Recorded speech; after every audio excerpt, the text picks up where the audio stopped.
వస్తా ఉన్నారా ఇంకా?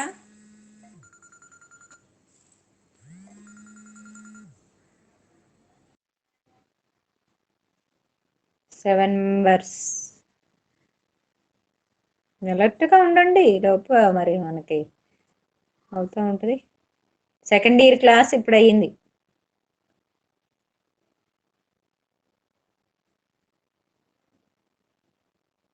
వినిపిస్తుందమ్మా? కుమారి వస్తున్నావా రోజు క్లాస్కి? కుమారి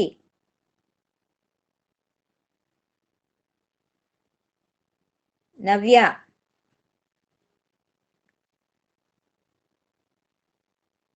నవ్య Padma Padma good afternoon. Good afternoon. ఏమీ రావట్లేదు అమ్మా. రోజు వస్తున్నాను మేడం. ఇందాక అడిగితే క్వశ్చన్ ఇప్పటికి రెస్పాండ్ వచ్చిందే నీకు? పద్మ ఓకే ఓకే, ప్రాబ్లం అయినా ఏం పర్వాలేదు, వినండి. నేను లింక్ పెడతాను, చూద్దురు. ఓకే సరే మేడం. పద్మ పద్మ మేడం వస్తున్నాను మేడం. నేను కుమారిని మేడం. ఏమి నువ్వు మధ్య చాలా అబ్సెంట్లు, ఇప్పుడు ఎలా ఉంది హెల్త్? పర్లేదు మేడం, బాగానే ఉంది మేడం. చదువుతున్నావు మరి? చదువుతున్నాను మేడం. ఓకే, నెక్స్ట్ సెమిస్టర్కి సెటిల్కి ఏమన్నా అప్లై చేసావా? నెక్స్ట్ పీజీకి బ్యాక్లాగ్లు ఉన్నాయా నీకు? లేవు మేడం. మరేమి అప్లై చెయ్యి. Okay yes madam. Padma Padma ఏం మాట్లాడు. సరే అయితే బిగిన్ చేసుకుందాం మనం క్లాసు. 2 యూనిట్స్ అయిపోయినాయి ఎలక్టివ్లో. ఇవాళ మనం చెప్పుకోబోయేది ఏంటి? Antigens, sorry antibodies. యాంటీజెన్స్ అయిపోయింది. ఫస్ట్ యూనిట్ ఏంటి మనకి ఎలక్టివ్లో? ఫస్ట్ యూనిట్ ఇమ్యూనిటీ కదా, ఇమ్యూనాలజీ. మన ఎలక్టివ్ టైటిల్ ఇమ్యూనాలజీ. ఇమ్యూనాలజీలో మనం 3వ యూనిట్కి వచ్చాము. ఓకే, ఫస్ట్ యూనిట్ ఏంటి? First unit immunity. ఇమ్యూనిటీ అనేది ఫస్ట్ యూనిట్. సెకండ్ యూనిట్ ఏంటి? సెకండ్ యూనిట్ ఏంటి గుర్తుందా? మర్చిపోయారా? ప్రతిజనకాలు, యాంటీజెన్స్. ఇప్పుడు థర్డ్ యూనిట్ యాంటీబాడీస్, ప్రతిదేహాలు. యాంటీబాడీస్, దీనికి వచ్చాం. ఓకే, ఇప్పుడు 3వ యూనిట్ అనమాట ఇవాళ మనం చూసేది. ఎలక్టివ్లో 3వ యూనిట్ ప్రతిదేహాలు అనేది మనం చూసాము. ఈ ప్రతిదేహాల్లో ఏమిటి అసలు? ప్రతిదేహము, ప్రతిదేహం అన్నా వాటిని మనం షార్ట్ కట్లో ఏమంటారు? Immunoglobulins. Antibodies are also known as immunoglobulins.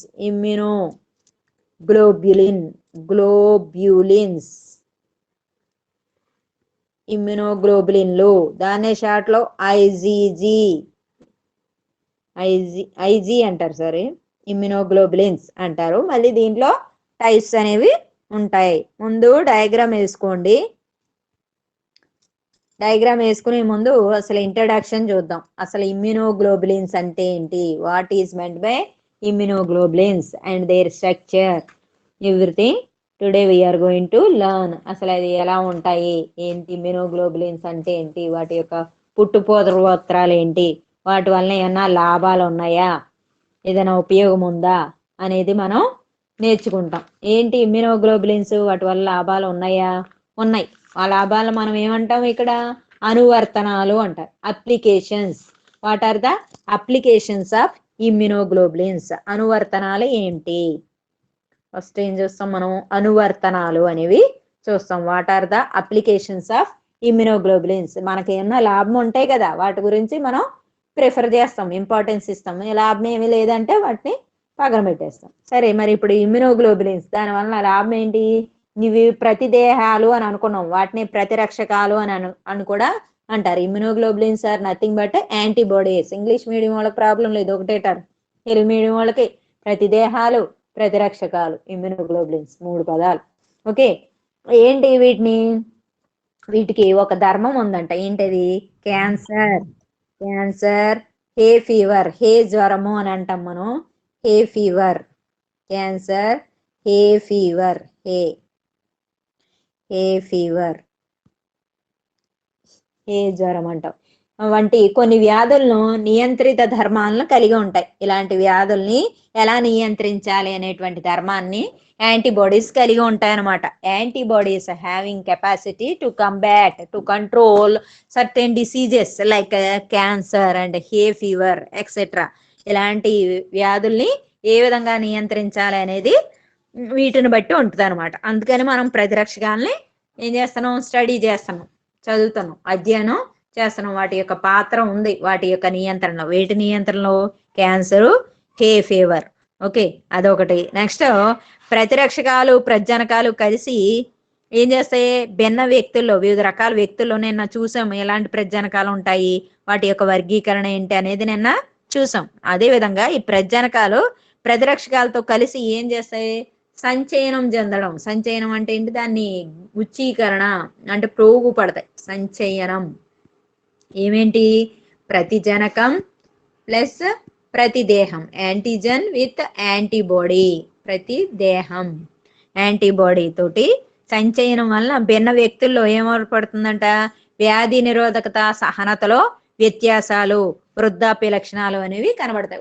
కొంతమందికి చాలా ఎక్కువ ఏజ్ ఉంటది, అంటే కంపారిటివ్ గా ఏజ్ ఎక్కువ ఉన్నా కానీ వాళ్ళు ముసలి వాళ్ళ కనిపించరు. కొంతమందికి ఏజ్ తక్కువ ఉంటుంది, తక్కువ వయసు కానీ ఏజ్ లాగా కనిపిస్తారు. ఎపియరెన్స్ అవన్నీ కూడా ఏంటి? మన బాడీలో జరుగుతున్నటువంటి రకరకాల యాక్టివిటీస్.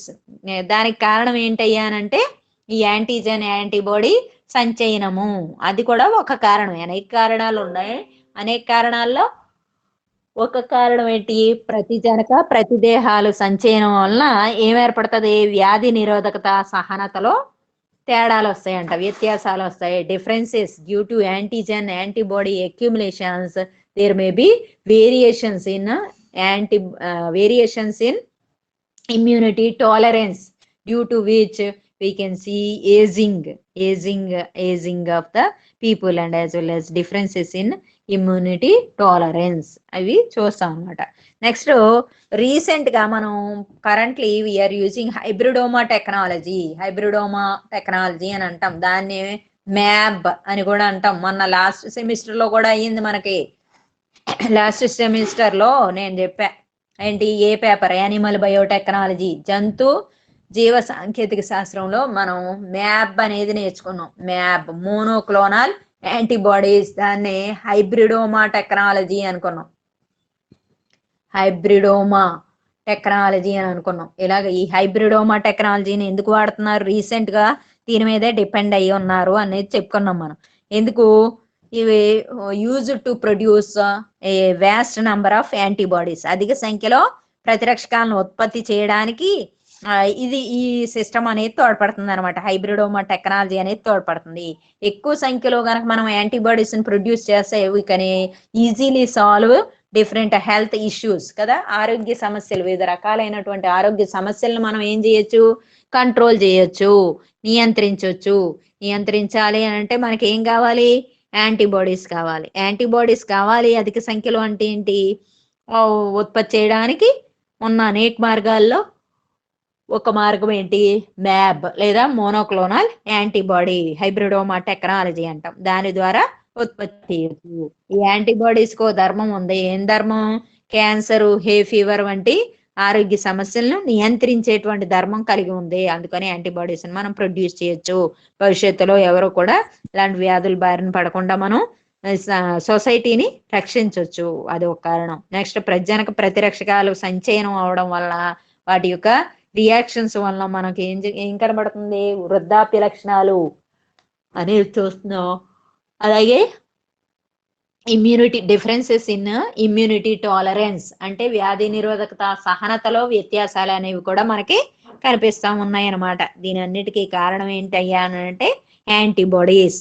ఓకే, అంటే ఇమ్యూనోగ్లోబులిన్సే. నెక్స్ట్, ఇంకొక లాభం ఉంది. ఇంకో లాభం ఏంటి? పునఃసంయోజక డిఎన్ఏ టెక్నాలజీ. ఇది కూడా మనం మొన్నటి సెమిస్టర్ లో నేర్చేసుకున్నాం. దాన్ని ఏమన్నాం, RDNA అన్నాం. రీకాంబినెంట్ డిఎన్ఏ లేదా పునఃసంయోజక డిఎన్ఏ టెక్నాలజీలో ఏం చేస్తాం, అధిక మొత్తంలో ఈ ప్రతిరక్షకాలని ఉత్పత్తి చేయడంతో పాటు యాంటీ సీరం కూడా తయారు చేయొచ్చు. ఈ పునఃసంయోజక డిఎన్ఏ టెక్నాలజీలో ఏం చేస్తాం, దాన్ని ఉపయోగించి కూడా మనం large number of antibodies can be could be produced along with మనకి ఇంకా ఏం జరుగుతుందంట, యాంటీ సీరం అనేది కూడా దొరుకుతుంది. యాంటీ సీరం అనేది కూడా మనకి లాభమే. దీనికి ఇలాగ రకరకాల అనువంశిక వ్యాధులు లాంటి వాటిని మనం తగ్గించడానికి, నియంత్రించడానికి యాంటీ సీరం కూడా తోడ్పడుతుంది. నెక్స్ట్ ఇంకా ఏంటి, సంపూరక నిర్ణయక ప్రాంతాలు అంటే కాంప్లిమెంటరీ డిసైడింగ్ రీజియన్స్ అంటే సంపూరక నిర్ణయక ప్రాంతాలు, అవి కూడా ప్రజనకాలను మనం తయారు చేయొచ్చు. CDRS అంటే కాంప్లిమెంటరీ, సంపూరక నిర్ణయక అంటే డిసైడింగ్, బంధిత ప్రాంతాలు restricted sites, complementary CDRS complementary, దీనేంటి డిసైడింగ్ రెస్ట్రిక్షన్ సైట్స్ అంటే సంపూరక నిర్ణయక బంధిత ప్రాంతాలు లేదా నిర్ణయక ప్రాంతాలు. ఆ ప్రాంతాలని ప్రతిరక్షకాలు యొక్క స్థానాలుగా భావిస్తారు. అక్కడ ఏం జరుగుతుంది, వాటి వలన ప్రతిజనక ప్రతిరక్షక సంక్లిష్టాలు అనేవి ఏర్పడతాయంట. Antigen antibody complexes are produced which is useful to combat different diseases. ఇలాగా ఈ సంక్లిష్టాలు ఏర్పడటం కూడా మనకి రకరకాల వ్యాధుల్ని మనం సొల్యూషన్ అంటే దానికి ఆన్సర్, రకరకాల వ్యాధులను మనం నియంత్రించడానికి తోడ్పడుతూ ఉంటుంది అనమాట. ఇది యాంటీబాడీస్ యొక్క అనువర్తనాలు, ఇమ్యునోగ్లోబులిన్స్ అండ్ దేర్ అప్లికేషన్స్. ఏంటి అప్లికేషన్స్, రకరకాల వ్యాధులు, క్యాన్సర్ కానీ హే ఫీవర్ కానీ అలాంటి వ్యాధుల్ని నియంత్రించాలి అని అంటే మనకి యాంటీబాడీస్ అవసరం. అదొకటి అనుకున్నాం. నెక్స్ట్ ప్రజనక ప్రతిరక్షకాల వల్లనే మనకి ఏం జరుగుతుంది, వ్యాధి నిరోధకత సహనతలో వ్యత్యాసాలు ఏర్పడుతున్నాయి. అలాగే వృద్ధాప్య లక్షణాలు అనేవి మనం చూస్తున్నాం, అన్నిటికీ కారణమయ్యే. అలాగే రకరకాల ఆరోగ్య సమస్యలు అధిగమించడానికి to face adverse climatic conditions, health conditions or because of the with the help of hybridoma technology in where we can able to produce a vast number of antibodies. ఎక్కడైతే మనం హైబ్రిడోమా టెక్నాలజీని వాడటం ద్వారా అధిక సంఖ్యలో యాంటీబాడీస్ ని produce చేయగలుగుతున్నాము, అక్కడ మనం ఏం చేయొచ్చు, రకరకాల ఆరోగ్య సమస్యల్ని అధిగమించవచ్చు. సమస్యలకి మనకు సొల్యూషన్ దొరికితే క్వశ్చన్స్ ఎన్ని ఉన్నా ప్రాబ్లం ఏమి లేదు. అదే అనమాట. నెక్స్ట్ పునఃసంయోజక డిఎన్ఏ టెక్నాలజీలో అధిక మొత్తంలో ప్రతిరక్షకాలని ప్రొడ్యూస్ చేస్తారు. మనం ఆల్రెడీ చూసాం అవన్నీ. పునఃసంయోజక డిఎన్ఏ టెక్నాలజీని వాడుతున్నాం. అలాగే ఇంకోటి ఏంటి ఇప్పుడు చెప్పుకున్నాం, హైబ్రిడోమా టెక్నాలజీని వాడుతున్నాం. ఇవన్నీ కూడా ఎందుకు వాడేది అని అంటే యాంటీబాడీస్ ప్రొడ్యూస్ అంటే ఇప్పుడు అందరికి మనకి ఒక పాండమిక్ గా తయారైంది. That is because of due to the lack of resistance power, immunity అంటే వ్యాధి నిరోధకత అనేది లోపించడం వల్ల ఎక్కువగా మనం ఈ వైరస్ బారిన పడుతున్నాం. ఈ వైరస్ ఏంటి, బ్యాక్టీరియా అంటే ఏదైనా కానీ మనకి ఇమ్యూనిటీలో ఏమవుతున్నాయి, రకరకాల ఫ్లక్చుయేషన్స్, అసమానతలు అనేది ఏర్పడుతున్నాయి. ఇమ్యూనిటీ ఎస్టాబ్లిష్ అవ్వాలి అంటే ఏం కావాలి, యాంటీజెన్స్ అనేది కావాలి. మంచి యాంటీజెన్స్ అయితే దానికి తగినటువంటి యాంటీబాడీస్ ప్రొడ్యూస్ అవుతాయి. యాంటీబాడీస్ యొక్క నేచర్ని బట్టి మనకి ఇమ్యూనిటీ టాలరెన్స్ అనేది ఆధారపడి ఉంటుంది అనమాట. వ్యాధి నిరోధకత సహనత అనేది దేని మీద ఆధారపడి ఉంటుంది, ఈ మనలో ఉండేటువంటి యాంటీబాడీస్ ప్రతిదేహాల మీద ఆధారపడి ఉంటుంది. వాటిని బట్టి మారుతూ ఉంటుంది అనమాట. సో ఇది యాంటీబాడీస్ అవసరం, ఇంపార్టెన్స్ ఉంది. అందుకని ఈ రకరకాల టెక్నాలజీల ద్వారా ప్రొడ్యూస్ చేస్తున్నాం. దాంతో పాటు యాంటీ సీరం కూడా చేస్తున్నాము. ఓకే, నెక్స్ట్ వీటితో పాటు CDRS అంటే ప్రతిరక్షక స్థానాలు, దీని సంక్లిష్టాలు ఏర్పడతాయి. ఈ సంక్లిష్టాలు అనేవి కూడా మళ్ళీ మనం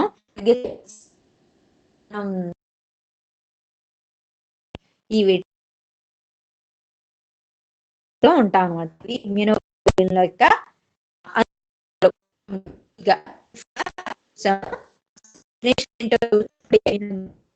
డయాగ్రామ్ అనేది వెరీ వెరీ ఇంపార్టెంట్. బాడీ అనేది ఇంపార్టెంట్. షార్ట్ కానీ కానీ ఎక్కువగా madam antibodies. Madam voice break hello, అవుతుంది మేడం. ఓకే, బ్రేక్ అయినా ప్రాబ్లం లేదు. ఇది మీకు లింక్ పెడతాను, మళ్ళీ ఆ వీడియో చూద్దరు గాని. ఓకేనా? Okay madam. ఓకే, అది ఇంటర్నెట్ ఏదో కొంచెం వచ్చింది కదా మార్నింగ్. సెకండ్ అవర్ వాళ్ళు సెకండ్ ఇయర్స్ కూడా అలాగే అన్నారు. లింక్ పెడతాను కాబట్టి అందులో చూద్దరు కానీ ప్రాబ్లం ఏం లేదు. విన్న వరకు వినండి. ఇంకేదన్నా ఇష్యూ వస్తే ఏం సమస్య లేదు. లింక్ పెడతాను, అది చూడండి. ఓకే, ఓకే అది మేడం. చూసుకొని నోట్స్ రాసుకోండి. ఓకే, నెక్స్ట్ తర్వాత ప్రతిదేహం. యాంటీబాడీ అంటే ఏంటి? Definition. What is meant by antibody? What is meant by antibody? Antibodies అన్ని కూడా all antibodies belongs to IgG type. అన్ని కూడా ఈ ప్రతిదేహాలు అనేవి ఇమ్యూనోగ్లోబులిన్స్ అనేవి చాలా రకాలు ఉంటాయి. అయితే majority of the immunoglobulins belongs to the category IgG, అంటే ఇమ్యూనోగ్లోబులిన్ జీ అనమాట, అంటే గామా రకముకి చెందింది. So immunoglobulins are first of all identified by Edelman and Porter. Edelman and Porter. Edelman మరియు పోర్టర్ అనే వాళ్ళు మొట్టమొదటిగా ఏం చేశారు? ప్రతిదేహాల యొక్క ఉనికిని గుర్తించారు. Antibodies are immunoglobulins are formerly identified by Edelman and Porter. ఎక్కువగా ఇమ్యూనోగ్లోబులిన్స్ అనేవి ఏ రకానికి చెందినవి? ఐజీజీ రకానికి చెందినవి.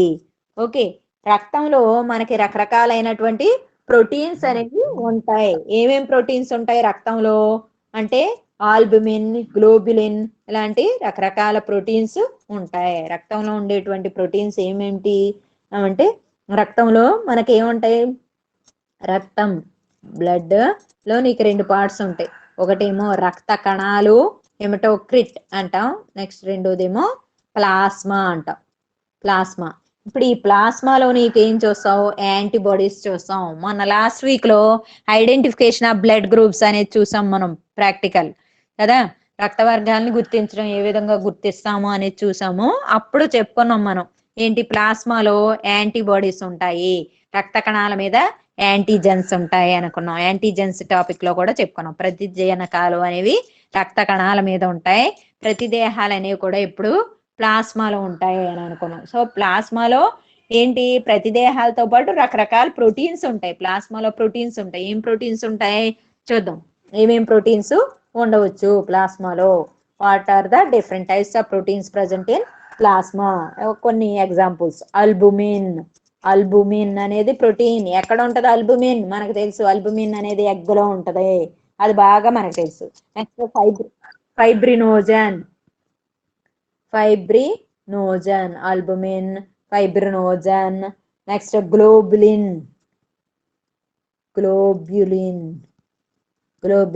అదే కదా మనం, ఇది బ్లడ్ లో ఉంటది. హిమోగ్లోబిన్, హీమ్ అనేటువంటి ఐరన్ కంటెంట్, గ్లోబులిన్ అనేటువంటి ప్రోటీన్ అని మన చిన్నప్పటి నుంచి నేర్చుకుంటున్నాం. So different proteins are present in plasma. What are the different types of proteins? Proteins like albumin, fibrinogen and globulin etc. are present. Okay, ఈ ప్రోటీన్ అన్నిట్లోనూ globulin అనేది among all the 3 types of proteins, globulins are having vital role to play major role in establishing immunity. తెలుసునా? వ్యాధి నిరోధకతను నెలకొల్పడంలో albumin అంత తోడ్పడదు, fibrinogen తోడ్పడదు. Fibrinogen ఏంటి? Blood clot అవడానికి తోడ్పడుతుంది. ఆల్బుమిన్ ఏంటి? ఒక రకమైనటువంటి ప్రోటీన్. ఇది ఆల్రెడీ మనం మొన్న ప్రతిజనకం దగ్గర నేర్చుకున్నాం. ఇది హెప్టేన్ ఏదో చెప్పుకున్నాం. డైనైట్రోఫినాల్, అది ఏంటి? ఆల్బుమిన్ తో కలిసి, రక్తంలోని ఆల్బుమిన్ తో కలిసి అది మళ్ళీ సంపూర్ణ ప్రోటీన్ గా, సంపూర్ణ ప్రతిజనకంగా యాక్ట్ చేస్తుంది అని అనుకున్నాం. ప్రతిజనకం అనేది మళ్ళీ ప్రతిదేహాలను ఏర్పరుస్తుంది, ఇది కూడా ఏర్పరుస్తుంది. అయితే గ్లోబులిన్ అనేది ప్రధానంగా దీంట్లో వ్యాధి నిరోధకత, సహనతలో తోడ్పడుతుంది. అంటే వ్యాధి నిరోధకతను ఏర్పరుస్తుంది అనమాట. అయితే ఈ మొత్తం ప్రోటీన్స్ ఎంత ఉంటాయి ప్లాస్మాలో? What is the composition, what is the percentage of all these proteins in the plasma? Percentage ఎంత ఉండవచ్చు? ఇవన్నీ మనం చూస్తే 1.8 టు 3.5 గ్రామ్స్, 1.8 నుండి 3.5 గ్రాములు పర్ 100 ml. 100 ml బ్లడ్ తీసుకుంటే 100 ml బ్లడ్ లో ఎంత ఉంటాయంటే 1.5 నుండి 3.5 గ్రాముల వరకు ఈ ప్రోటీన్స్ ఉంటాయి. మేబీ ఏం రకాలు ఒకటే కాదు, albumin, maybe fibrinogen, maybe globulin, together all together 1.8 to 3.5 grams per 100 ml. అయితే ప్రతి జనకం ప్రతి దేహంతో లేదా ప్రతిరక్షకంతో వ్యాధి నిరోధకత సంబంధాన్ని కలిగి ఉంటుంది. ఆల్రెడీ మనం చిన్నప్పటి నుంచి చూస్తా ఉన్నాం. ఇది కొంచెం యాంటీబాడీస్ గురించి కొంచెం చూసాం. నెక్స్ట్ ప్లాస్మాలో గల ప్రతిరక్షకాలని మనం యాంటీబాడీస్ని ఏమంటాం? బెన్స్ జోన్స్ రకానికి చెందినవి అంటాం. ఇవి ఇమ్యునోగ్లోబులిన్స్. ఇమ్యునోగ్లోబులిన్ ఎవరు కనుక్కున్నారు అనుకున్నాం? ఎడిల్మాన్ మరియు పోర్టర్లు ఫస్ట్ గుర్తించారు. ఏంటి ఇమ్యునోగ్లోబులిన్లు? Majority of the immunoglobulins belongs to IgG. IgG రకానికి చెందినవి. ఐజీజీ అంటే ఏంటి? Immunoglobulin gamma. అవన్నీ మళ్ళీ టైప్స్ లో ఇప్పుడే డీటెయిల్ గా నేర్చుకుంటాం. సరే, ఇంకా రక్తంలో ప్లాస్మా, హిమటోక్రిట్ బ్లడ్ సెల్స్ ఉంటాయి. ప్లాస్మాలో చూసినట్లయితే మనకు వివిధ రకాలైనటువంటి ప్రోటీన్లు ఉంటాయి. ఏమేం ప్రోటీన్లు ఉంటాయి? ఆల్బుమిన్ ఉంటది, గ్లోబులిన్ ఉంటది, ఫైబ్రినోజన్ ఉంటది. ఈ మూడు కూడా ఎంత పరిమాణంలో ఉండొచ్చు? 1.5 గ్రాముల నుండి 3.5 గ్రాములు per 100 ml blood. 100 ml milli లీటర్ల రక్తం చూస్తే ఇంతవరకు ఉండవచ్చు. అందులో మెజారిటీ ఆ మూడట్లోనూ ఇమ్యునోగ్లోబులిన్లు ని అంటే ఏంటి? యాంటీబాడీస్ ని నెలకొల్పడంలో ముఖ్య పాత్ర, ముఖ్య భూమిక ఎవరు వహిస్తున్నారయ్యా అంటే ఎవరు? గ్లోబులిన్స్ అనేవి వహిస్తున్నాయి. ఆ గ్లోబులిన్ నే మనం ఇమ్యునోగ్లోబులిన్స్ అని అంటాం అనమాట. ఈ గ్లోబులిన్ అన్ని కూడా ఏ రకానికి చెందినవి? బెన్స్ జోన్స్ రకానికి చెందినవి. ఇంకో పాయింట్ నువ్వు గుర్తుపెట్టుకోవాల్సింది ఏంటంటే ప్రతి దేహం, ఎలాంటి ప్రతి దేహం ఏ రకమైన ప్రజనకం వల్ల ఏర్పడుతుందో అదే రకమైనటువంటి ప్రజనకాన్ని అది ఎదుర్కొనేటువంటి సామర్థ్యాన్ని కలిగి ఉంటుంది. ఏ రకమైన ప్రజనక ప్రేరణ వల్ల ఉత్పత్తి అవుతుందో అవే ప్రజనకాలను బంధించగలుగుతాయి. Antibodies could able to bind the antigens by which they are formed. Okay, by which type of antigens they are produced or manufactured.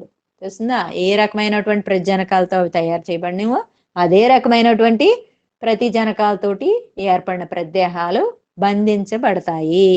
Okay, ఆ పాయింట్ ఒకటి గుర్తుపెట్టుకోవాలి. ఎక్కువ భాగం ప్రతిజనకాలతో బంధించబడి 2 స్థానాలు కలిగి ఉంటాయంట. ఏది? ఈ ప్రతిదేహాలు. అందువల్ల వీటిని బైవాలెంట్ ప్రతిరక్షకాలు అని కూడా అంటారు. So they are having 2 regions to combine with antibodies. ఏది?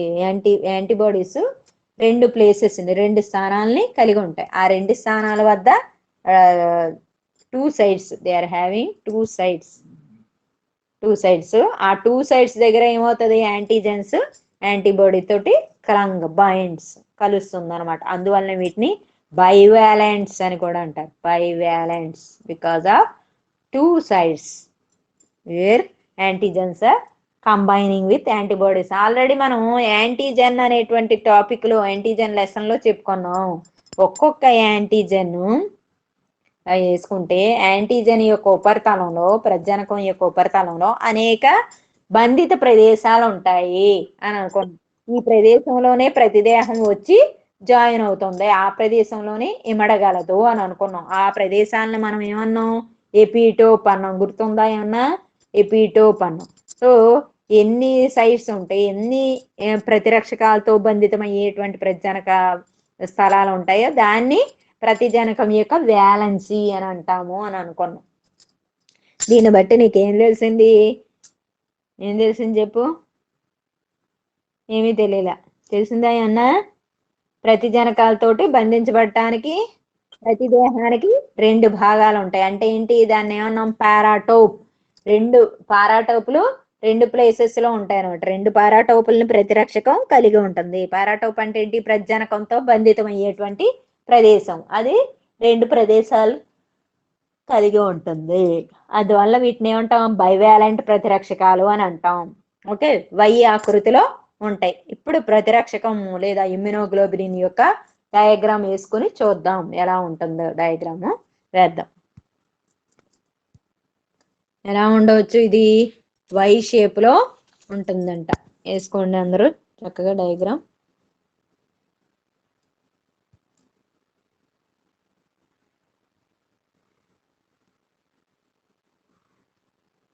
ఇంకా వై ఆకృతిలో వేసుకోండి.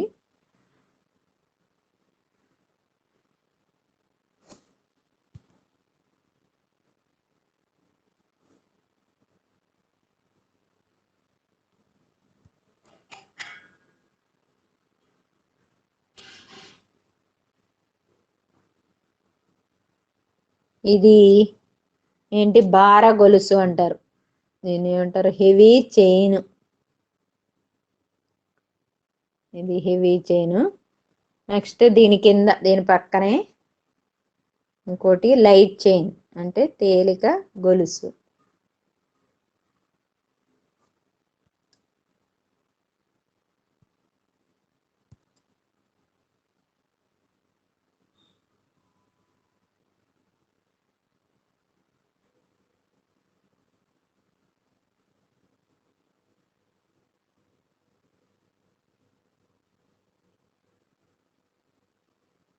ఇది స్క్వేర్ గా వేసుకోండి. వేసి సరిపోక నేను ఎలా వేస్తాను. ఇక్కడ వరకు ఇదంతా కూడా బ్లాక్ గా, అంటే కొంచెం డార్క్ గా దిద్దుకోండి. ఇది ఒక రీజియన్, ఇది కూడా ఒక రీజియన్. ఐడెంటిఫికేషన్ చేయటానికి అనమాట, మనం సులువుగా గుర్తించడానికి. అలాగే ఇది కూడా ఒక రీజియన్. ఎన్ని భాగాలు ఉన్నాయి, వై షేప్ లో ఉంది. 2 గొలుసులను కలిగి ఉన్నాయి. ఒకటి భార గొలుసు హెవీ చైన్, ఇంకోటి తేలిక గొలుసు లైట్ చైన్.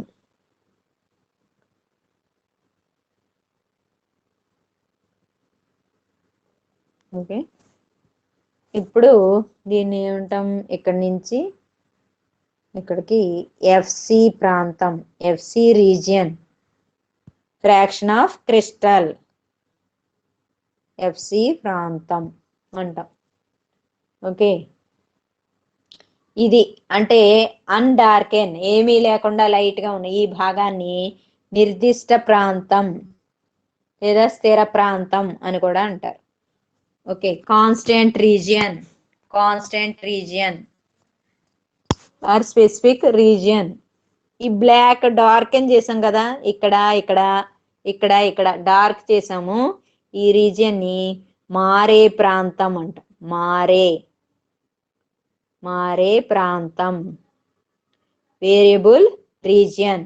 అంటే ఇప్పుడు మారే ప్రాంతం హెవీ చైన్ లోనూ ఉంది, అలాగే లైట్ చైన్ లోనూ ఉంది.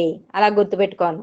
స్థిర ప్రాంతం భార గొలుసులోనూ ఉంది, అలాగే తేలిక గొలుసులోనూ ఉంది. ఇదంతా స్థిర ప్రాంతం. దిస్ ఈజ్ నిర్దిష్ట ప్రాంతం, అంటే కాన్స్టెంట్ సి. దీని ఏమంటాం, హెచ్సి రీజియన్. అంటే ఏంటి, constant region of heavy chain, HC అంట. దీన్ని ఏమంటాం, ఎల్సి. ఎల్సి అంటే ఏంటి, constant region of light chain. దీన్ని ఏమంటాం, విసి అంటే ఏంటి, variable region of LV. LV అంటే ఏంటి, variable region of light chain. ఇక్కడ దీన్ని ఏమంటాం, హెచ్వి అంటే ఏంటి, variable region of heavy chain, భార గొలుసు యొక్క మారే ప్రాంతం. డార్కెన్ చేసింది మారే ప్రాంతం, అన్డార్కెన్ ఏం షేడ్ చేయకుండా ఉంచింది స్థిర ప్రాంతం, కాన్స్టెంట్ రీజియన్.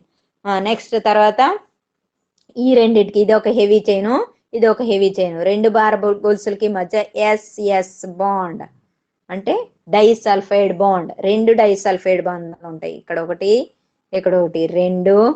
ఓకే, నెక్స్ట్ ఈ ప్రాంతం, ఇది ఇది మడత బంధు ప్రాంతం అంటారు దీన్ని. మడత బంధు ప్రాంతం అంటే హింజ్ రీజియన్. ఇదిగో ఇది కనిపిస్తుందా నేను చూపించేది, ఇది. దీన్ని ప్రాంతం, హింజ్ రీజియన్ అంటారు, మడతబందు ప్రాంతం. నెక్స్ట్ ఇక్కడి నుంచి ఇక్కడికి, అలాగే ఇక్కడి నుంచి ఇక్కడికి, దాన్ని ఏమంటాం? Antibody. Small a fraction of antibody, ప్రతిరక్ష ప్రాంతం. ఇక్కడ ఏమనుకున్నాం? ఎఫ్సి అనుకున్నాం, ఫ్రాక్షన్ అంటే ఫ్రాక్షన్ ఆఫ్ స్పష్టీకరణ ఇదేటువంటి యాంటీబాడీ. రెండు బార గొలుసులు ఉన్నాయి, ఇదొకటి ఇదొకటి. బార గొలుసే ఏమి అంతాలు ఉన్నాయి? స్థిర ప్రాంతం ఉంది. ఓకే, అలా ఏ ప్రాంతం ఉంది? Variable region and constant region. Each chain, one is chain, other one is hen. అంటే ఒకవైపు హెవీ చైన్, లైట్ చైన్ ఉంది. ఇప్పుడు నీకు బాగా సో వైషే కదా, రెండు రెండు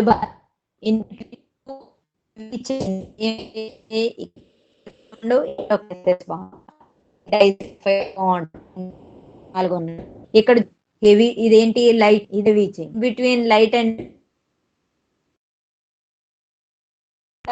ఎస్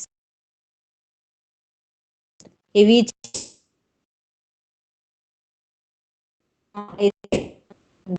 అలాగే రెండు ఉన్నాయి. రెండు ప్రాంతం అండ్ రీజియన్ ఆఫ్ కాన్స్టెంట్ అంటే నిర్దిష్ట ప్రాంతం రెండు కనబడతా ఉన్నాయి. ఓకే, నెక్స్ట్ ఇవన్నీ ఏమన్నాం? ఇక్కడ నుంచి ప్రాంతాన్ని ఏమన్నాం? ప్రతిజనక బంధిత భాగం అని అన్నాం. ఈ మధ్యలోది ఎఫ్ఏబి అంటే ఫ్రాక్షన్ ఆఫ్ యాంటీబాడీ రీజియన్. ఇక్కడదేమో ఎఫ్సి అంటే fraction of constant crystalline region. ఇదనమాట మొత్తానికి షేప్. అంటే ఇంచుమించుగా ఎలా ఉందన్నమాట? వై షేప్ లో ఉంది. It is more or less in the shape of Y, letter alphabet లో వై లాగా ఉందన్నమాట. ఇప్పుడు డీటెయిల్ గా దీని గురించి చూద్దాం. ఓకే, ఏం చేద్దాము? రబ్ చేసేస్తున్నాను, నేను డయాగ్రామ్ రబ్ చేస్తున్నా. మనం ఏమనుకున్నాం? ఒక హెవీ చైన్ ఉంటది, అలాగే ఒక లైట్ చైన్ అనేది ఉంటుంది. దేంట్లో? ఇమ్యునోగ్లోబులిన్. ఇమ్యునోగ్లోబులిన్ అంటేనే యాంటీబాడీ. యాంటీబాడీ అంటే ప్రతిరక్షకం. ప్రతిరక్షకం అంటే ఏంటి? ప్రతిజనకానికి ప్రతిగా ఏర్పడింది. Against antigen antibody is produced. ఏర్పడింది, ప్రతిజనకానికి ప్రతిగా ఏర్పడింది ప్రతిదేహం. ఓకే, ఇప్పుడు ఈ ప్రతిదేహం గురించి కొంచెం మనం డీటెయిల్ గా క్షుణ్ణంగా చూద్దాం. ఏ రకం అనుకున్నాం? ఇవి బైవాలెంట్స్ అని అంటాం, ఎందుకంటే రెండు ప్రదేశాల్లో ప్రజనకంతో కలిసేటువంటి అవకాశం ఉంది కనుక బైవాలెంట్స్ అంటాం. ఇవన్నీ కూడా ఎక్కువగా ప్రతిదేహాలు బెన్స్ జోన్స్ అనేటువంటి రకానికి చెందినవి అని అనుకున్నాం. సాధారణంగా ఇప్పుడు ఒక్కొక్క ప్రదేహం వై షేప్ లో, వై ఆకృతిలో ఉంటది అని అనుకున్నాం. తేలిక గొలుసు ఉంటది, అలాగే బార గొలుసు ఉంటది అనుకున్నాం. అయితే తేలిక గొలుసులో ప్రతిరక్షక ప్రాంతాలు రెండు రకాలు ఉంటాయి. పక్కన వేసుకున్నాం చూసారా, కింద వేసుకున్నాం, అది తేలిక గొలుసు. తేలిక గొలుసు, ఈ తేలిక గొలుసులో చూసినట్టయితే నీకేముంటాయంట? ప్రతిరక్షక ప్రాంతాలు. ప్రతిరక్షక ప్రాంతాలు antibody regions in light chain are two, రెండు రకాలుగా ఉంటాయి. ఒకటేంటి? కప్పా రకం, కప్పా రకం. ఇంకొకటి ఏంటి? లాంబ్డా రకం. రెండు రకాల ప్రతిరక్షక ప్రాంతాలు ఉంటాయి. ఎక్కడ? తేలిక గొలుసులో. తేలిక గొలుసైనా బార గొలుసైనా రెండు కలిస్తేనే మనం యాంటీబాడీ అంటాం. అయితే తేలిక గొలుసులో ఏంటి? రెండు రకాలైనటువంటి ప్రతిరక్షక ప్రాంతాలు ఉంటాయి. two sides are located over the light chain which are related to antibody. Okay, one is kappa type, the other one is lambda type. మళ్ళీ ఒక్కో దాంట్లోనూ 5 types ఉంటాయి ఇన్ ఈచ్. ఇది కప్పాలో 5 రకాలు, ల్యాంబ్డాలో 5 రకాలు ఉంటాయి. మొత్తం టోటల్ టుగెదర్ 10 టైప్స్, 10 రకాలు ఉంటాయి అన్నమాట. అంటే 10 రకాలుగా మనం విభజించవచ్చు. దీంట్లో అయినా పేర్లు కామనే, కాకపోతే అది కప్పా రకంలో ఏర్పడితే కప్పాలో టైప్ అంటాము, ల్యాంబ్డాలో ఏర్పడితే ల్యాంబ్డాలో వెరైటీగా మనం భావిస్తాం. సాధారణంగా మీకు ఏంటంటే ఈ కప్పా ల్యాంబ్డాలు 1:2. In general the ratio of kappa and lambda would be 1:2 ఉంటది. Sometimes in abnormal conditions that may be during ulcers or cancer, in such conditions we can able to find 1:1000 also. ఒక్కోసారి కొన్ని అసాధారణ పరిస్థితులు, ulcer ఇలాంటి పరిస్థితుల్లో మనం ఏం చేయొచ్చు అంట, సాధారణంగా ఉండేటువంటి నిష్పత్తికి భిన్నంగా, సాధారణ నిష్పత్తి అంటే కప్పాను ల్యాంబ్డా ఎంత నిష్పత్తిలో ఉంటాయి, 1:2 నిష్పత్తిలో ఉంటాయి. కానీ అలాంటి పరిస్థితుల్లో ఏమవుతుంది, 1:1000, 1:1000 వరకు కూడా ఇవి ఉండవచ్చు. ఓకే, ఇది ఇప్పుడు ఈ గొలుసును చూసినట్లయితే మనకి ఏం కనబడుతుంది, ఇప్పుడు డీటెయిల్ గా వీటి గురించి చూద్దాము. ఈ పాలీపెప్టైడ్ గొలుసులో ఏం కనబడుతుంది, దీనిలో ఏం కనబడుతుంది, దీనిలో ఏముంది, 2 భార గొలుసులు అనేవి కనబడతాయి, భార గొలుసులు ఉన్నాయి. ఓకే, 2 తేలిక గొలుసులు అనేవి ఉన్నాయి. 2 heavy chains are present and as well as 2 light chains also present. ఇప్పుడే కదా మనం డయాగ్రామ్ వేసుకున్నాం, ఇలాగ ఉంది ఇది షేప్, ఇది హెవీ చైన్, దీని పక్కనేమో ఇలాగా లైట్ చైన్ అనేది వేసుకున్నాం కదా. ఇది చూస్తే ఇప్పుడు ఇందులో 2 గొలుసులు ఉన్నాయి. ఏంటవి, పాలీపెప్టైడ్ గొలుసులు. These 2 are polypeptide chains. Immunoglobulins means proteins are nothing but antibodies. All antibodies are proteins but not all proteins are antibodies. ప్రతిరక్షకాలన్నీ ప్రోటీన్స్, అలాగే ప్రోటీన్లన్నీ కూడా ప్రతిరక్షకాలు కాదు. ప్రతిరక్షకాలన్నీ ప్రోటీన్లు, అంటే ప్రోటీన్లన్నీ ప్రతిరక్షకాలు కాదు. ఆ పాయింట్ గుర్తుపెట్టు. ప్రోటీన్లో చాలా ఉంటాయి, అందులో యాంటీబాడీస్ ఒకటి, కానీ యాంటీబాడీస్ అన్ని కూడా ప్రోటీన్స్. ఆ పాయింట్ నువ్వు జ్ఞాపకం పెట్టుకోవాలి. సరే, పాలీపెప్టైడ్ గొలుసులు 2 అనుకున్నాం, భారమైనవి తేలికైనవి. ఈ తేలిక గొలుసులో అమైనో ఆమ్లాలు ఏదైనా సరే, ప్రోటీన్స్ అనగానే వాటిలో ఏముంటాయి, units, functional units are amino acids. అందులో ఏముంటాయి, అమైనో ఆమ్లాలు అనేవి ఉంటాయి. తేలిక గొలుసులో ఎన్ని అమైనో ఆమ్లాలు ఉంటాయంట, 214 అమైనో ఆమ్లాలు తేలిక గొలుసులో ఉంటాయి. And what about heavy chain, భార గొలుసులో 415 అమైనో ఆమ్లాలు ఉంటాయి. There are 415 amino acids are present in heavy chain.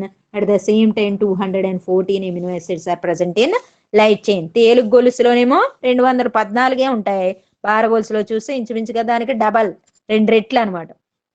అంటే భార గొలుసు తేలిక గొలుసు కన్నా 2 రెట్లు అధికమైనటువంటి పొడవును కలిగి ఉంది అనేది మనం చెప్పవచ్చు కదా. సరే, ఇప్పుడు భార గొలుసు అయినా తేలిక గొలుసు అయినా దాంట్లో 2 ప్రాంతాలు ఉంటాయి అని మనం ఇందాక చెప్పుకున్నాం. ఏం ప్రాంతాలు, ఒకటేమో మారే ప్రాంతం, ఇంకోటేమో స్థిర ప్రాంతం. సపోజ్ ఇది హెవీ చైన్ వేస్తున్నాను మళ్ళీ ఒకసారి. ఈ హెవీ చైన్ లో మనం ఏం వేసుకున్నాము, డయాగ్రామ్ వేసుకున్నప్పుడు ఇందాక ఇలా వేసుకున్నాం, ఇంకా పైకి వేసుకున్నాం, ఇలా వేసాము, వేసి ఇక్కడ వరకు దీన్ని అంతా కూడా డార్క్ చేసాం, ఇక్కడ కూడా వేసాం.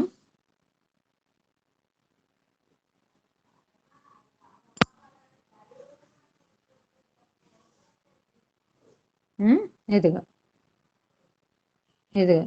దీన్ని ఏమంటాము, దీన్ని ఏమన్నాము, మారే ప్రాంతం అన్నాం, వేరియబుల్ రీజియన్. మారే ప్రాంతం వేరియబుల్ రీజియన్ అంటాం. దీన్ని ఏమంటాం, ఇదంతా కూడా అన్షేడెడ్ స్థిర ప్రాంతం అని అనుకున్నాం ఇక్కడ.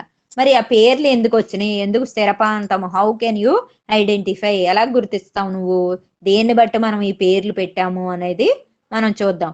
భార గొలుసులో అయినా తేలిక గొలుసులో అయినా సరే ఏముంటది, ఈ స్థిర ప్రాంతంలో కార్బాక్సిల్ అంత్యం ఉంటుంది అనమాట, COO.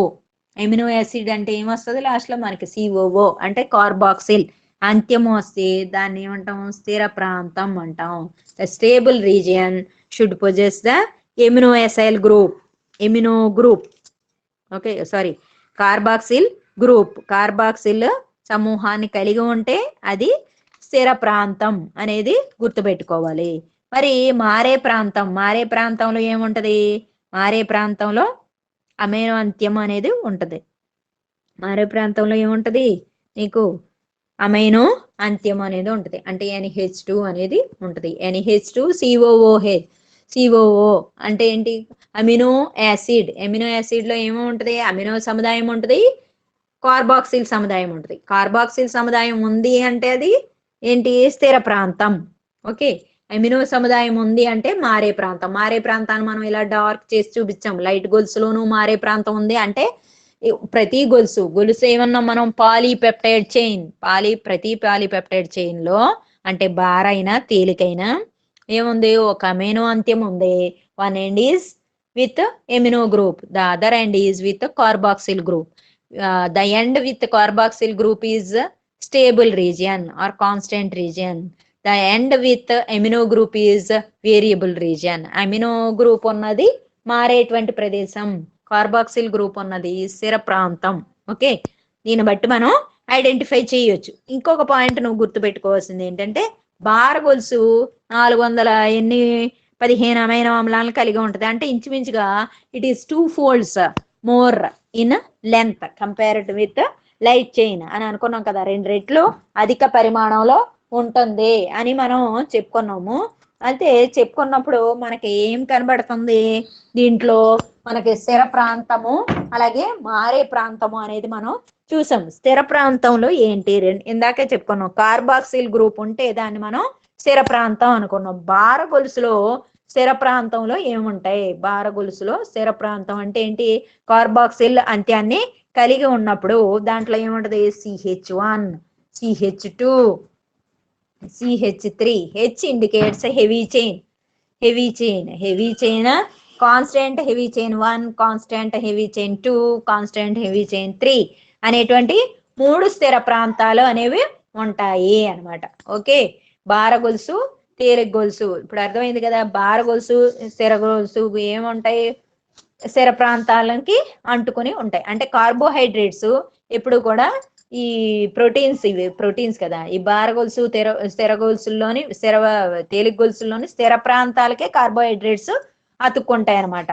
ఓకే, అయితే ఈ ఒక్కొక్క, ఇందాక మనం డయాగ్రామ్ వేసుకున్నాం చూడండి, మళ్ళీ ఒకసారి ఇది వెనక్కి వచ్చి డయాగ్రామ్ చూసుకుంటే అందులో ఒక్కొక్క తేలిక గొలుసు, ఇప్పుడు తేలిక గొలుసు ఎక్కడ ఉంది, బార గొలుసు అనేది ఇలా వేసుకున్నాం. ఇదేమో బార గొలుసు హెవీ చైన్, బయట ఏముంది, తేలిక గొలుసు అనేది ఉంది. Light chain is located exterior to the heavy chain కదా. ఇలాగ ఇక్కడ ఒకటి మనం వేసుకున్నాం. సరే, ఇది లైట్ చైన్ అనుకున్నాం, తేలిక గొలుసు. ఇదేమో బార గొలుసు అనుకున్నాం. సరే, ఈ బార గొలుసు, తేలిక గొలుసు బార గొలుసుకి అతుక్కుని ఉంది. ఎలాగా, శృంఖలాంతస్థ డైసల్ఫైడ్ బాండ్స్ అంటే ఏంటి, త్రూ డైసల్ఫైడ్ బాండ్స్ 2 ఉంటాయంట, ఇటు ఒకటి ఇటు ఒకటి. So 2 disulphide bonds are located in between heavy and as well as light chains. ఒక్కొక్క తేలిక గొలుసు, each light chain is binded or bound with heavy chain by means of 2 disulphide bond. 2 శృంఖలాంతస్థ బంధాలు, డైసల్ఫైడ్ బంధాల ద్వారా లైట్ చైన్ హెవీ చైన్ తోటి కలపబడి ఉంది. ఎక్కడ 2 ఉంటాయి అని అంటే, ఒకటేమో ఇక్కడ, దాని ఏమన్నా వైరుధ్య ప్రాంతం, రెండోదేమో ఇక్కడ అంటే స్థిర ప్రాంతం. 2 disulphide bonds are present in between light chain and heavy chain so that both can clung each other, both can bind each other. ఒకదాంతో ఒకటి బంధితమై ఉంటాయి. ఎలాగా, తేలిక గొలుసును బార గొలుసు ఎలా బంధితమై ఉంటాయి ఒకదాంతో మరొకటి, డైసల్ఫైడ్ బంధాల ద్వారా. ఆ డైసల్ఫైడ్ బంధాల్లో ఎక్కడెక్కడ ఉన్నాయి, ఒకటేమో స్థిర ప్రాంతంలో ఉంది అంటే LC అనమాట, constant reason of light chain LC. ఇంకోటేమో LV, variable reason of light chain. ఇంకోటి స్థిర ప్రాంతం, తేలిక గొలుసు యొక్క స్థిర ప్రాంతంలో ఒక డైసల్ఫైడ్ బంధం ఉంది. అలాగే తేలిక గొలుసు యొక్క మారే ప్రాంతంలో మరొక డైసల్ఫైడ్ బంధం ఉంది. మొత్తానికి ఒక్కొక్క తేలిక గొలుసు బార గొలుసు తోటి 2 డైసల్ఫైడ్ బంధాల ద్వారా అతకబడి ఉంటుంది. అలాగే ఒక్కొక్క బార గొలుసులో 4 శృంఖల అంతస్తు డైసల్ఫైడ్ బంధాలు ఉంటాయి. ఒక్కొక్క బార గొలుసులో ఇక్కడ 4 ఉంటాయి మొత్తానికి. ఓకే, అదే లైట్ చైన్ అయితే 2 ఉంటాయి. అందులో ఆ 4 3 ఈ రీజియన్ అంటే స్థిర ప్రాంతంలో 3 ఉంటాయి, ఒకటేమో మారే ప్రాంతంలో ఉంటది. అంటే స్థిర ప్రాంతంలో 3 ఆల్రెడీ మనం చెప్పుకున్నాం. 3 ఏంటి? CH1 దగ్గర ఒకటి, CH2 దగ్గర ఒకటి, CH3 దగ్గర మరొకటి, అలా మొత్తం 3 డైసల్ఫైడ్ బాండ్లు ఈ బార గొలుసు యొక్క స్థిర ప్రాంతంలో ఉంటాయి. ఇంకా మిగిలిన ఒక డైసల్ఫైడ్ బాండ్ బంధం ఎక్కడ ఉంటది? మారే ప్రదేశంలో ఉంటది. ఎక్కడ? బార గొలుసు యొక్క మారే ప్రదేశంలో ఉంటది అనమాట. సో ఇంకా ఏం చెప్పొచ్చు? ప్రతి తేలిక గొలుసు ఒక శృంఖలాంతస్థ డైసల్ఫైడ్ బంధం ద్వారా మళ్ళీ బార గొలుసు తోటి బంధించబడింది. ఇప్పుడు దీనిలో ఇవి లైట్ చైన్లు, అలాగే హెవీ చైన్లు. హెవీ చైన్లో మొత్తం 4 డైసల్ఫైడ్ బంధాలు ఉన్నాయి. ఒక్కొక్క బార గొలుసులో 4 ఉన్నాయి. 3 స్థిర ప్రాంతం వద్ద ఉంటాయి, ఒకటి మారే ప్రాంతం వద్ద ఉన్నాయి.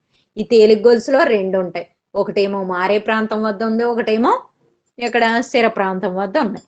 అలాగే ఈ తేలిక గొలుసుకి బార గొలుసుకి మధ్యలో కూడా ఒక్కోటి ఉంటుంది. తేలిక గొలుసులో 2 ఉన్నాయి, బార గొలుసులో 4 ఉన్నాయి. తేలిక గొలుసు బార గొలుసు మధ్య ఒక్కొక్కటి ఉంది. ఇది దీని యొక్క నిర్మాణం. ఓకే, ఏంటి నిర్మాణం? మళ్ళీ ఒకసారి చెప్పుకుందాం. ఇమ్యునోగ్లోబులిన్స్ అంటే ఏంటి? అవి ప్రతిరక్షకాలు. ప్రతిరక్షకాలని మనం యాంటీబాడీస్ అంటాం, ప్రతిదేహాలు అంటాం, అలాగే ఇమ్యునోగ్లోబులిన్స్ అని కూడా అంటాం.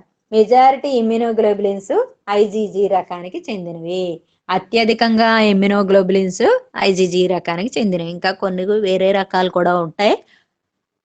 అయితే అత్యధికంగా ఇమ్యునోగ్లోబులిన్స్ అనగానే IgG రకము అని మనం చెప్పొచ్చు.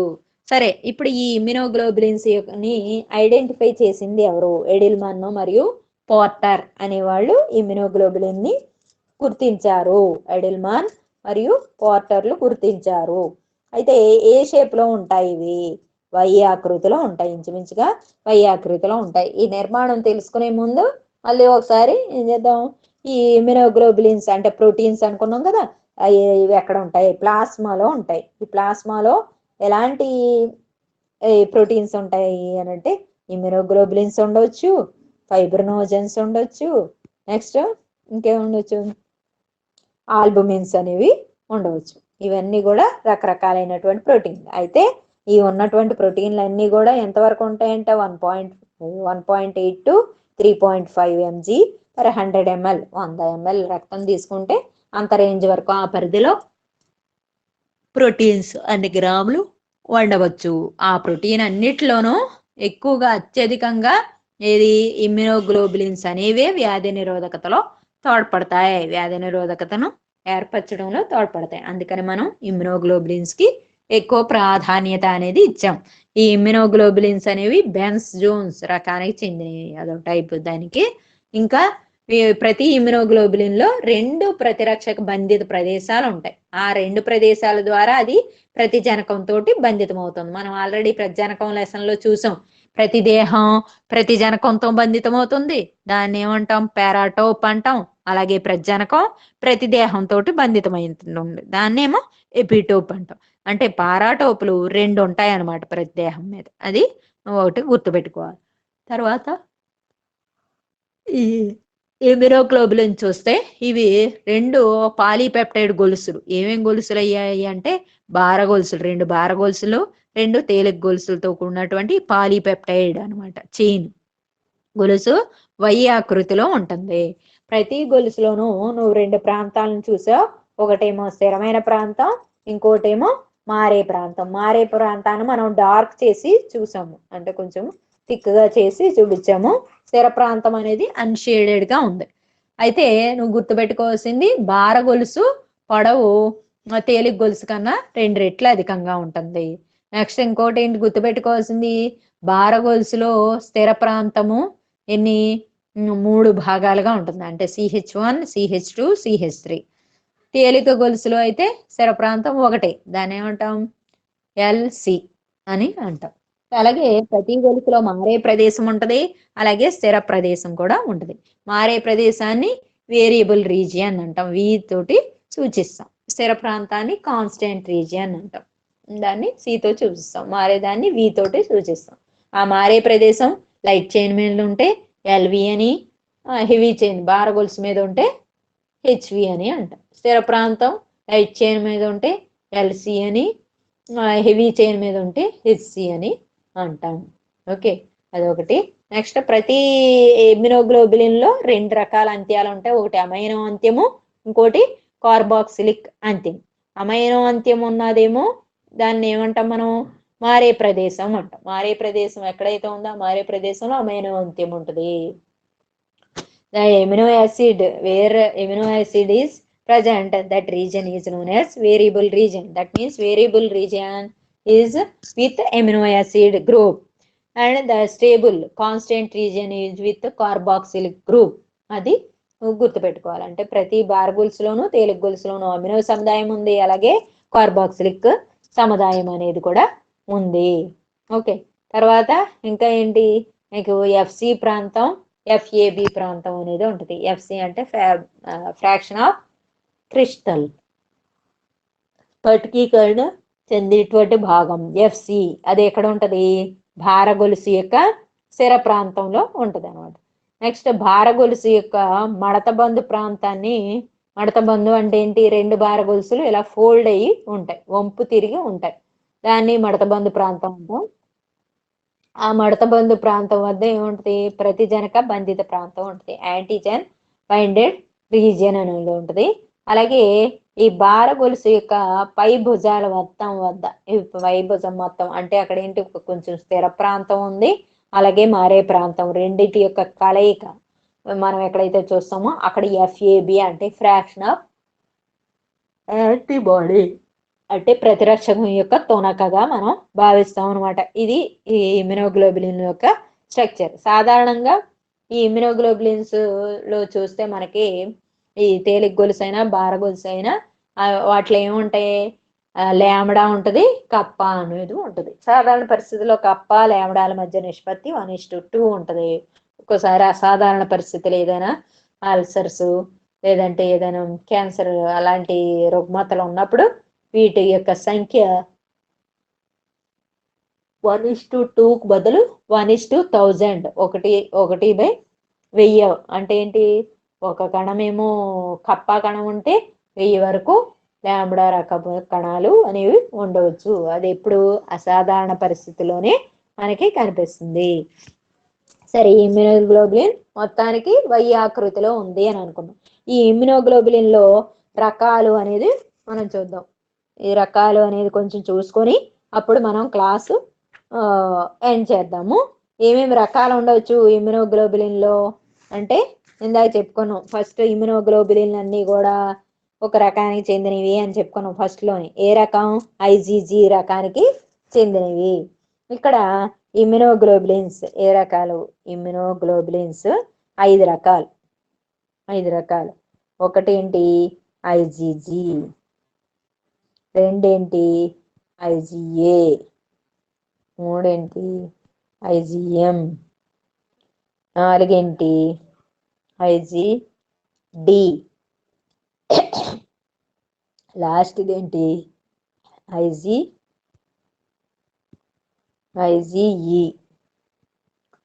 ఐజీఏ అంటే ఏంటి? ఐజీఏ అంటే ఆల్ఫా, ఐజీజీ అంటే గామా, ఐజీజీ అంటే ఇమ్యునోగ్లోబులిన్. ఎం అంటే ఏంటి చెప్పాలి? ఎం అంటే ఏంటి? ఎం. ఏ అంటే ఆల్ఫా, జి అంటే గామా, డి అంటే డెల్టా, ఈ అంటే ఎప్సిలాన్, ఎం అంటే మ్యూ రకం. ఇమ్యునోగ్లోబులిన్ గామా రకం, immunoglobulin alpha, immunoglobulin mu, immunoglobulin delta, immunoglobulin epsilon రకం అనమాట. ఓకే, ఇలాగా 5 రకాలైనటువంటి ఇమ్యునోగ్లోబులిన్స్ అనేవి ఉంటాయి.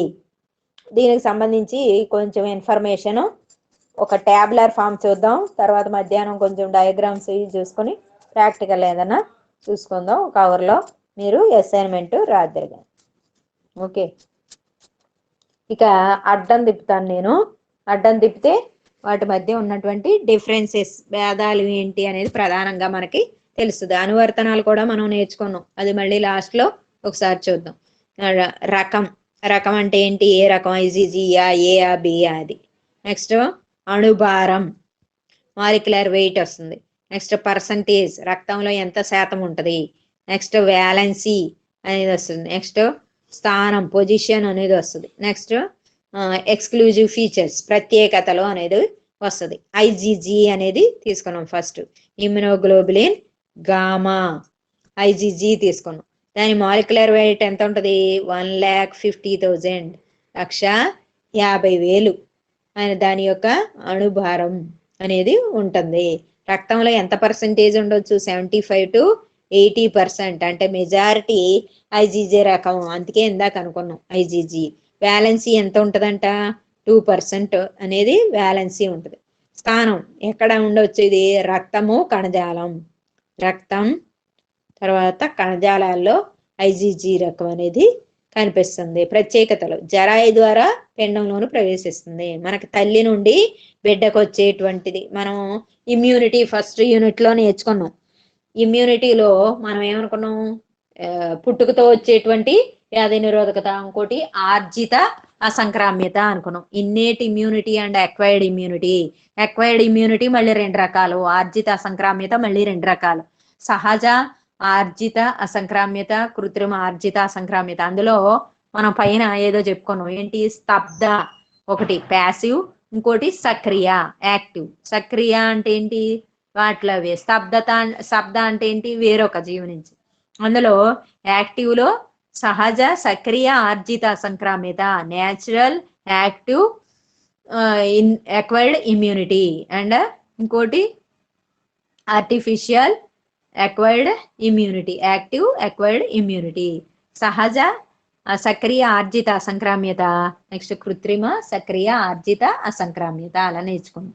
అలాగే స్తబ్ద, సహజ స్తబ్ద ఆర్జిత అసంక్రామ్యత, నెక్స్ట్ కృత్రిమ స్తబ్ద ఆర్జిత అసంక్రామ్యత.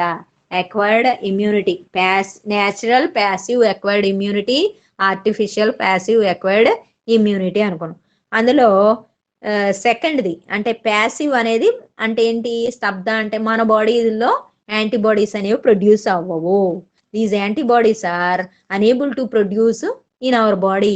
The antibodies must be transfer from one organism to another organism, that may be natural or artificial.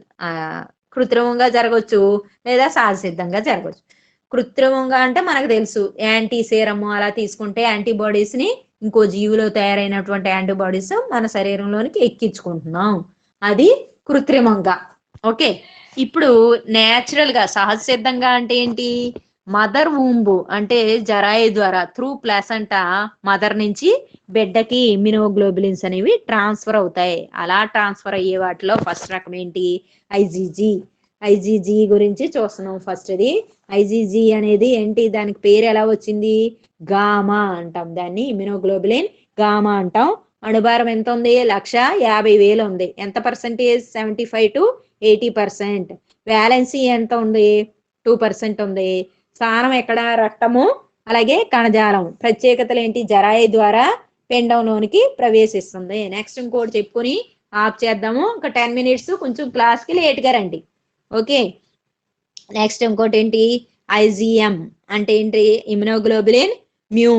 దీనిలో అణుభారం ఎంత ఉంటుంది, 9 లక్షలు ఉంటుంది. ఫస్ట్ది ఎంత, 1,50,000, ఇది ఎక్కువ, 9 లక్షల అణుభారాన్ని కలిగి ఉంది.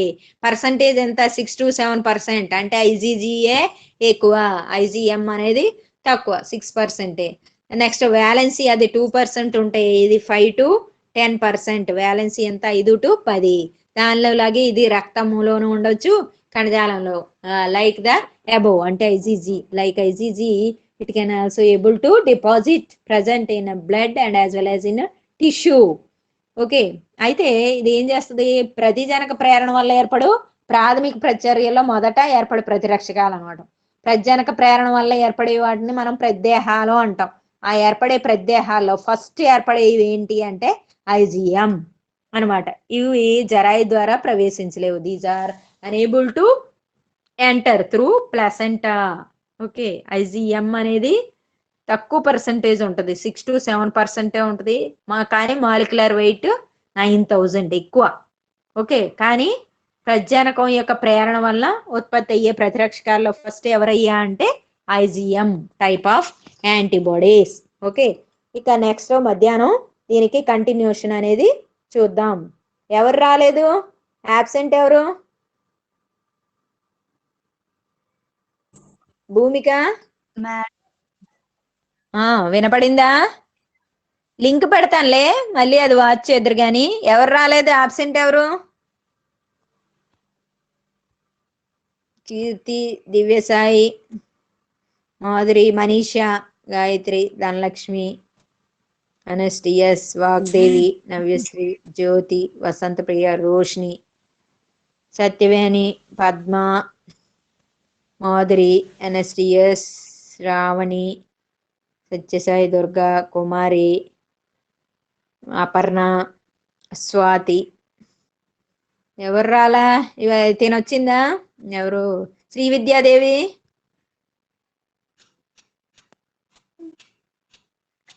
మౌనిక రాలేదు కదా? రాలేదు మేడం. రాలేదు. అమ్మా హలో, ఓకే, మధ్యాహ్నం ఒక 10 minutes కొంచెం లేట్గా బిగిన్ చేసుకుందాం క్లాసు. ఇప్పుడు కొంచెం 1:15 అయిపోయింది కదా. ఓకేనా, అర్థమైందా క్లాసు? డయాగ్రామ్స్ వేసుకున్నారా?